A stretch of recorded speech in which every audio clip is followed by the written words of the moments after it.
bakit? Papunta ako sa DPWH briefing. Ibaba natin muna yung microphone.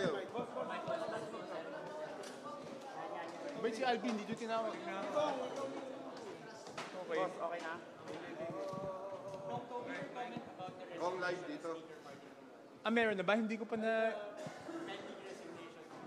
Sige, hintayin na lang natin. Hintayin natin, 3 p.m. naman, magsesesyon na kami. So, hintayin na lang natin. Let's not preempt anything. Let's just wait.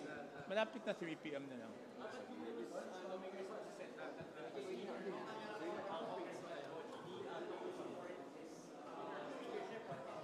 Yes. I will vote for Congressman Boji.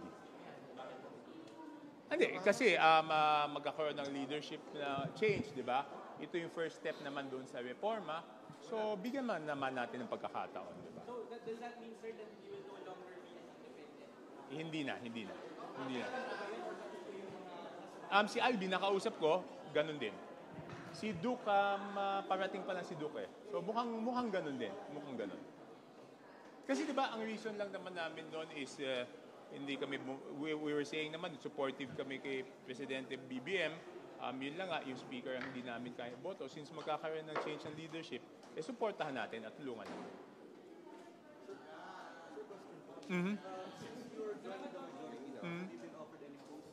No, I will not accept any. Sinabi ko naman kahapon yan, di ba? I will not accept any. Parang wag na lang. Para lang talagang maliwanag na ang naging intention ko is baguhin lang yung budget, magkaroon ng reforma at saka syempre matigilan yung corruption. So maliwanag na yun lang yung pakay. Tsaka naisip-isip ko kanina iniisip ko, kung nakagawa naman kami ng reforma bilang independent, siguro kaya naman din namin tumulong at gumawa ng reforma kahit wala akong chairmanship.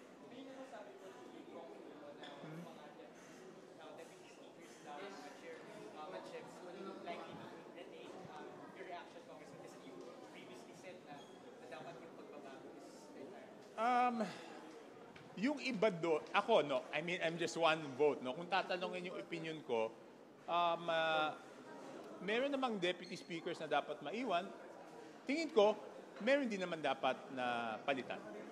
With regards to the committee chairmanships, at this point in time, nasa gitna tayo ng budget, wag muna tayong gumalaw ng kahit anong committee chairmanships dahil madidistract lahat eh. Di ba? Naghahabol tayo ng oras doon sa budget, So, yun. Sino dapat palitan? Tignan natin.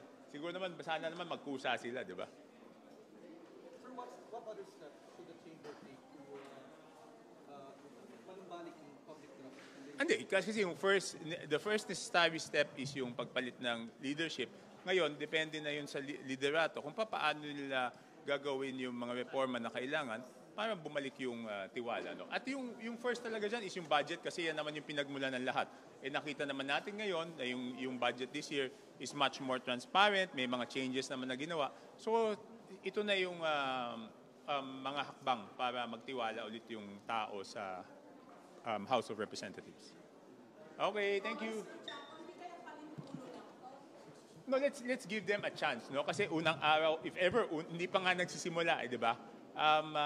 Kaya nga sinasabi ko, hindi lang pwede, di ba? Hindi lang naman pwedeng yung isang tao lang ang papalitan mo, di ba? Kasi if Congressman incoming Speaker Boji D wants to make reforms, dapat kasama niya rin yung mga gusto ng reforma, di ba? So, definitely kailangan yon. Kasi kaya nagkaroon ng problema in the past because clicks, Yeah. how do you ensure hindi na mangyayari yun? Hindi, yun na nga, di ba sinimulan na natin sa budget ngayon, much more transparent na yung budget ngayon eh. So, alam ko kailangan bilisan kasi medyo inip yung tao, pero subukan natin makatulong doon sa reforma How ngayon. about pork barrel? Kasi alam naman natin the intent of the decision of the Supreme Court, the spirit of the law, na dapat wala ng pork barrel. Dapat talaga wala. Dapat talaga. Contrary yung nangyari. Hindi, dapat talaga yung mga soft, dapat talaga pag na-approve namin yung budget, talagang executive na magde-determine kung saan siya dapat mapunta at sino dapat ang mabigyan.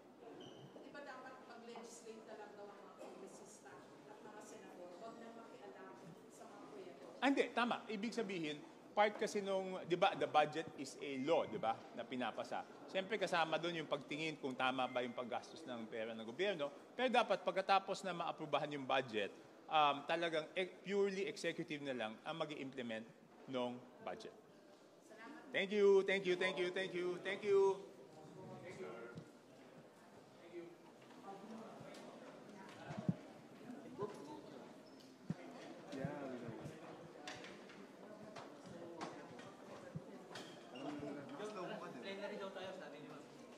Sa amin, wala. May kasi. Di ba kaya? Hindi, pag wala, sa amin. Hindi sa news.